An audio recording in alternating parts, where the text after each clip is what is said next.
Wisconsin families and businesses. In Wisconsin, we make things. Today, we can add these key broadband components to that list. Or we can just say, broadband made in Wisconsin. Thank you.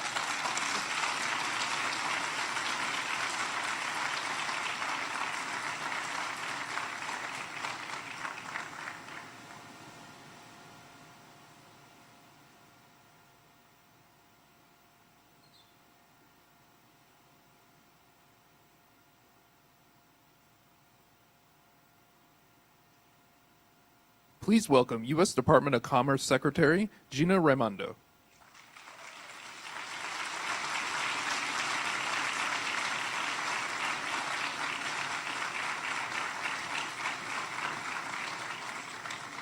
Good afternoon. It is a beautiful afternoon, not just because it's nice and sunny outside, because we're creating hundreds of jobs right here in your state. And that is a beautiful thing to celebrate.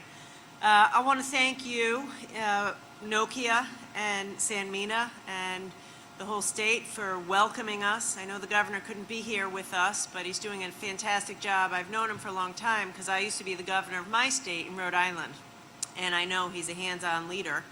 I want to thank and recognize Pekka, who's the CEO of Nokia. Thank you for all that you've done. And of course, I want to give a shout out to our fantastic Vice President Harris, who's been leading on closing the digital divide and whose commitment is incredible to make sure every American is connected. So who am I? Why am I here? I am the Secretary of Commerce. And, there you go. The senator likes that. And my job is to make sure that America can compete, that our businesses and our companies can compete effectively in the world, including our small businesses, our family farms, and American workers. And I have to tell you, you cannot compete if you don't have the internet. I just talked to a third-generation family farmer here in Wisconsin who struggles because the internet is expensive and doesn't have high quality. And you all know it. You all have friends and family who don't have it. So President Biden has said he's committed to making sure every single American, and that means everyone, not most, has high-speed, affordable internet. That's what this is about. And that's what I'm doing, is investing $50 billion all around the country to make sure every American is connected. Now, you are very lucky because you have Senator Tammy Baldwin on your team, which means a lot of good things for you, but two things specifically. It means, number one, Wisconsin's getting $1 billion of this money because of her leadership and her persistence. And I am here to assure you that that is enough money to make sure every single one of you gets coverage that is affordable. The second thing it means is that she was like a dog on a bone, making sure that there were Buy America provisions in the legislation, which means that wherever possible, when we're putting the money out the door, taxpayer money, we're going to require that what is used in these networks is made right here in America. And that's why we are here to say 200 more high-paying manufacturing jobs right here, literally right here, because of you. But I also have to recognize Nokia and Pekka for your leadership. I invited Pekka, who's the CEO of Nokia, to my office some months ago, and I said, I need you to think about making the electronics that go into the network in America. And, you know, he said, we've never really done that before. These are incredibly sophisticated. I'm not sure if it's possible. I'll take a look at it. And to his credit and his team's credit, and all of you here in Wisconsin and Sanmina, it is happening. This is the most sophisticated kind, I just saw it, most sophisticated kind of this electronics equipment to go in networks to be made in the United States by the people of Wisconsin. That is amazing. So, to all of those who say American workers, we can't manufacture in America, manufacturing is gone in America, they're full of baloney. As President Biden says, where is it written that we can't manufacture in America? Nowhere. Look around you. It's happening right here, and it's some of the highest quality manufacturing that is happening in the world. And I was just talking to Pekka, and he said he's lucky to have the workers here in Wisconsin. Highly trained, high quality, and it's made in America. So as far as I'm concerned, this is a twofer. Right now, across America, there's over 8 million households that don't have the internet. In the United States of America, in 2023, over 8 million households don't have the internet. Even more than that have internet which is unaffordable. Even more than that have internet which is low quality. We could do better than that, don't you think? In the United States of America in 2023, every single household, family, school, hospital, farm deserves high-speed, high-quality, affordable internet now, and that's what we're delivering. So, as you can tell, I'm fired up about this.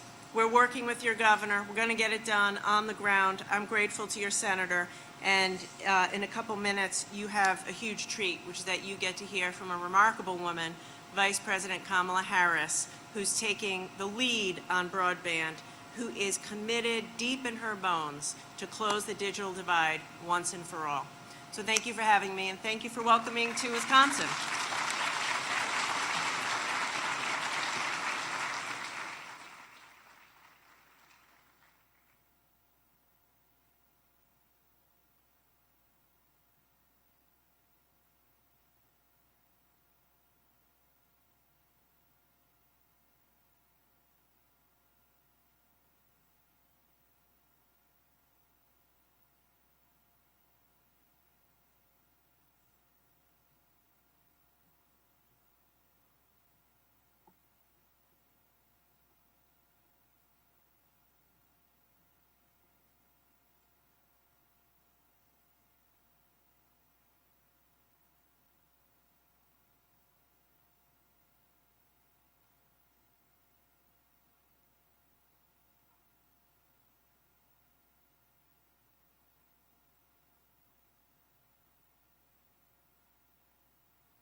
Please welcome Shaw Dairy Farm co-owner and Premier Insurance crop insurance agent, Renee Shaw.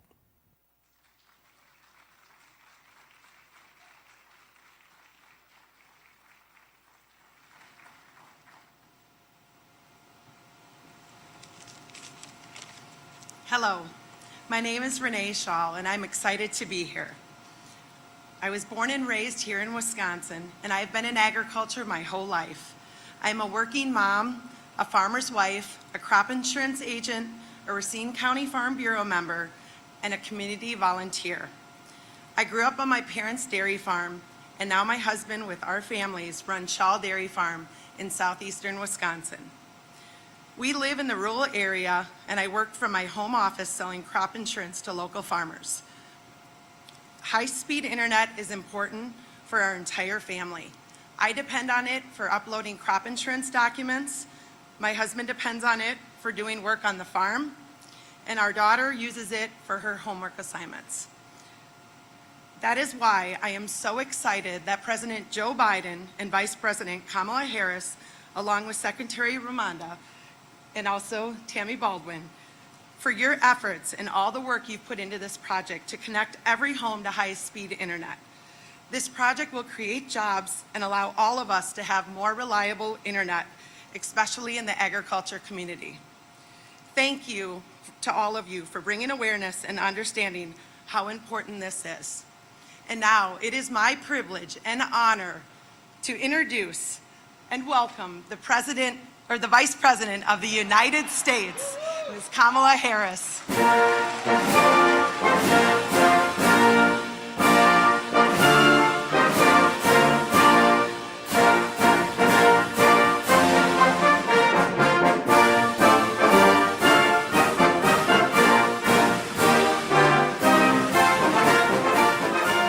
Hi, good afternoon, everyone. Please have a seat. Good afternoon.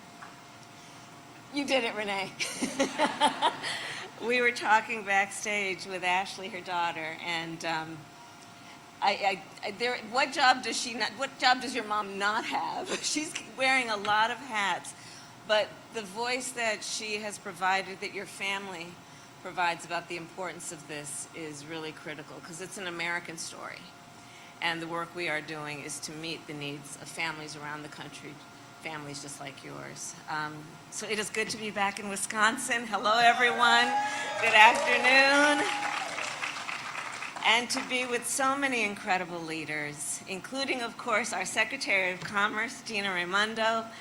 She's doing a great job, and she has been a champion, a true champion of working people in our country. And, of course, it is great to be with my dear friend, the Senator Tammy Baldwin.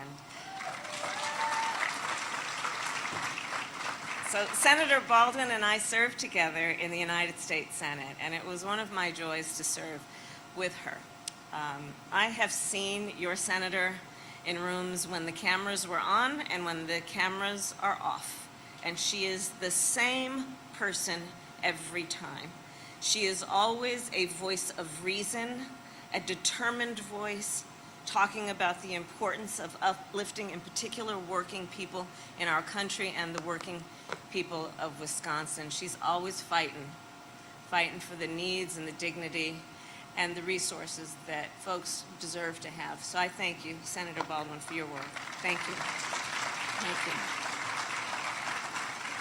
And it is indeed with her help all across Wisconsin that President Joe Biden and I have been able to create jobs, expand opportunity, and strengthen American manufacturing. And so we are here to discuss our continuation of that work. For years, manufacturing was the foundation of the economy here in Kenosha.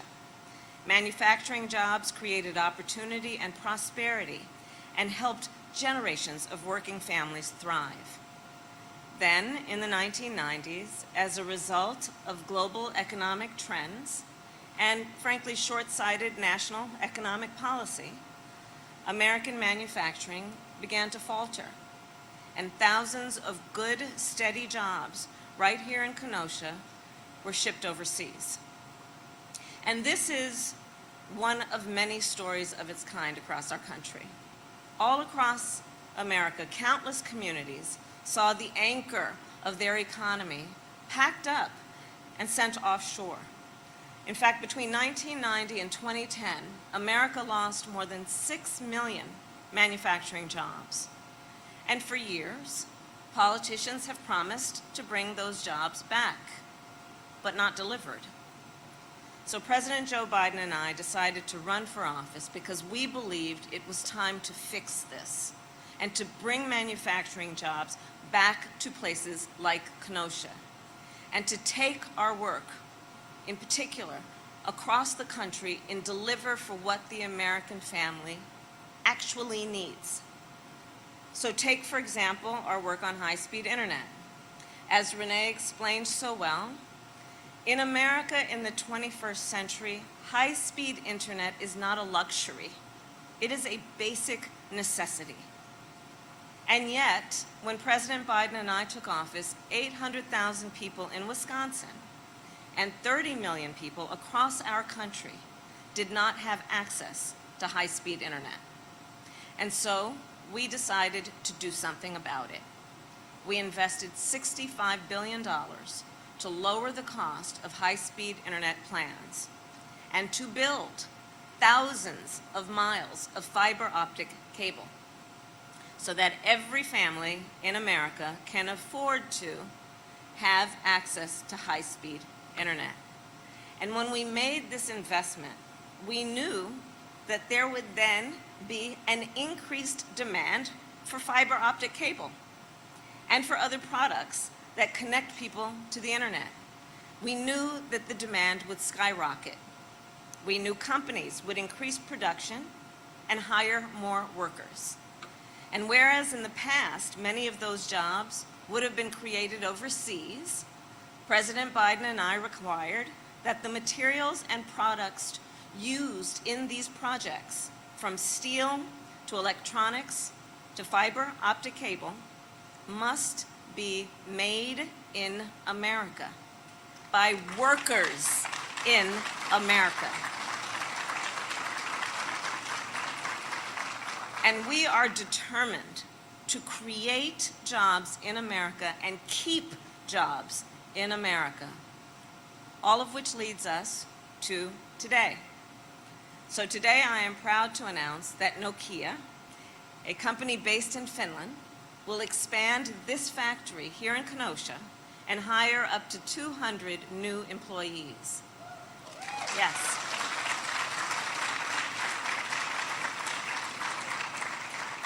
They will build the parts that are needed to connect people with high-speed internet. And let me just tell you, so much of this project is due to the advocacy of Senator Baldwin. Truly, truly. These Made in America requirements were a priority for her. And for any of you who know her personally, when she's got a priority in mind, you will hear about it until you do something about it. And she was focused on creating jobs in communities like this one. And understand, all of this is part of a larger strategy. President Biden and I came into office with a plan to strengthen America's economy. We knew that for far too long, our economy has not worked for working people. Entire communities have been left out and left behind. Trickle-down economics, well, it benefited big corporations and the wealthiest Americans, but not regular folks. So when President Biden and I took office, we decided to invest in the working people of America, to create millions of jobs, to rebuild American manufacturing, to repair our roads and bridges, to expand clean energy production, to replace every lead pipe in our nation, to connect every home to high-speed internet, and to make sure that every person in America, no matter where they start, has access to opportunity and the tools that they need to thrive. All that is called Bidenomics.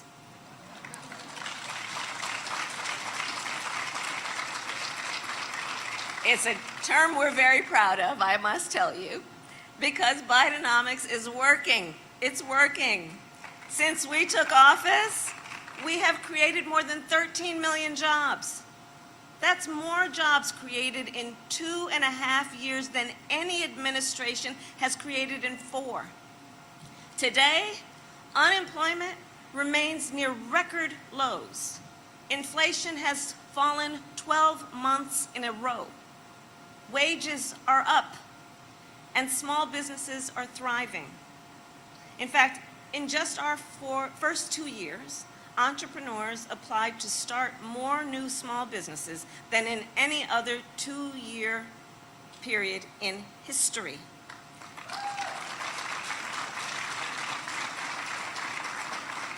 And here's an interesting connection between the growth of small businesses and manufacturing. Many of you may know over 70% of the manufacturing operations, firms, companies in the United States, over 70% of them employ 20 or fewer people.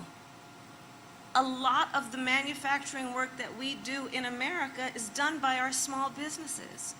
And of course, our small business leaders are leaders in business, and they are also civic leaders and community leaders, and they hire locally, and they mentor, and they are part of not only the economic strength of our nation, but part of the fabric of what makes us who we are.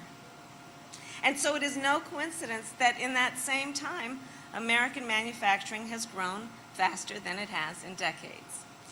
And as a result, here in Wisconsin, we have created 140,000 new jobs, including many good-paying union jobs.